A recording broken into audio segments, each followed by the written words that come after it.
You must listen, and you must position yourself to receive his wisdom and his knowledge and his words and his gifts and his discernment. And you can't do that if things are too noisy. If things around you are too busy. It often requires some form of isolation.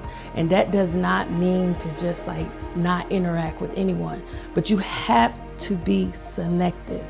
And when God tells you not to interact with this person, or not to go there, and not to do this with that person, you must obey him. Do not let people, flesh, blood, people convince you otherwise. Listen to God over people, because they don't know what he told you.